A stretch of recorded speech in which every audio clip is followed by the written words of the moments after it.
Hello, my most amazing artist. I hope you are having an awesome day today.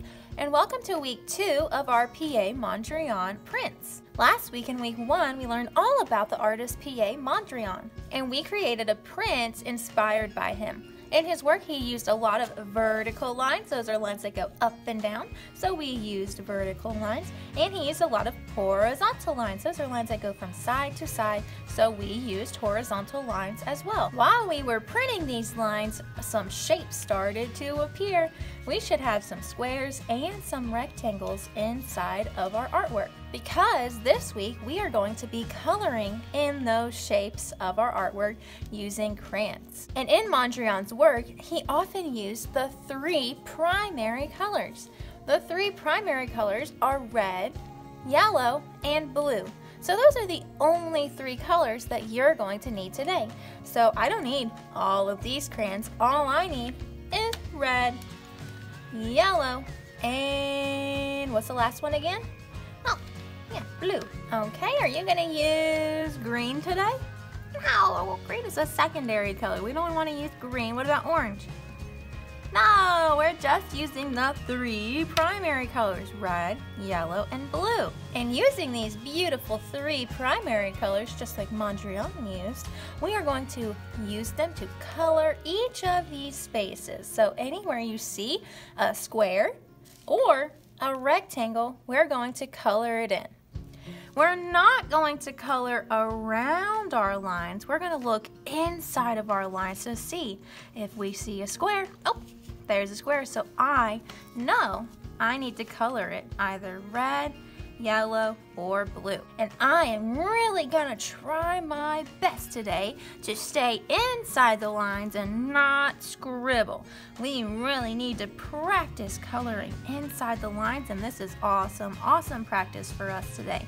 So try your best to go slow and take your time to color in all of these little shapes. So I got a square. Let's see if I can find another shape. Oh, let's look right next to it. Look, is that a square or is it a rectangle? Yeah, that is a rectangle. So I see a rectangle. That means I need to color it in using either red, yellow, or blue. Am I gonna scribble across this paper? No, we don't want to scribble because that would make it very messy. And we're trying to color inside of the lines. So I'm taking my time and I'm going slow to try to color inside of the lines. If it goes outside the lines a little bit, that's okay, as long as you're trying your best. So I've used red and blue so far, so I think for my next shape, I want to use yellow. And if I look right next to that one, look, there's another rectangle, so I know I can color that in. Okay, am I gonna color on the edges over here? No, I don't really see a square or a rectangle on any of the edges, so we don't want to color any red, yellow, or blue on the edges, just inside of our little shapes here. So let me find another shape. Look, there's a teeny tiny rectangle.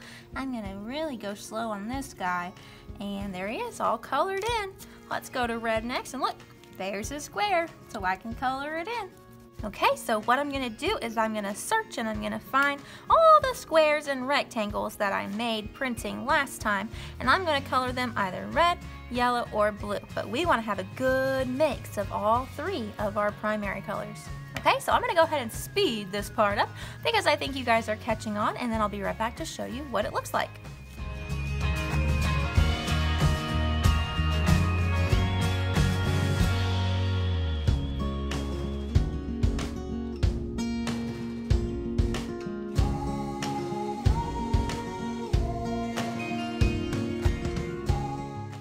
I'm just double checking to see if I'm not missing any of my shapes. Now we know a shape is a line that connects. So if you have something that looks like this, well, it's not connecting because look, there's a little gap right there. So this is not a rectangle, so we're not gonna color that in. And look at this one here. This looks like it might be a square, but is it connecting? No, there's a little gap right there, so we know that's not a square. Your lines have to be connecting for it to be either a rectangle or a square. And I'm looking, and I think I got all of my squares and rectangles colored in. So I have some white spots, I have some yellow, and I try to spread my colors out across my paper, because we don't want one area to be just blue and one area to be just red and one area to be just yellow. We want to mix our colors around our paper so that there's yellow all the way across, there's blue all the way across, and red all the way across. And before I go, I wanted to show you guys one last little thing. Look at this shape. I accidentally got outside of the line a little bit. Is it okay that I did that? Should I be upset that happened? No, I'm not upset about that, because I know that I really took my time and I tried my best coloring this in and not scribbling. If it goes outside the line a little bit, that's okay. We don't need to worry about that. What we really need to focus on is not scribbling across our paper.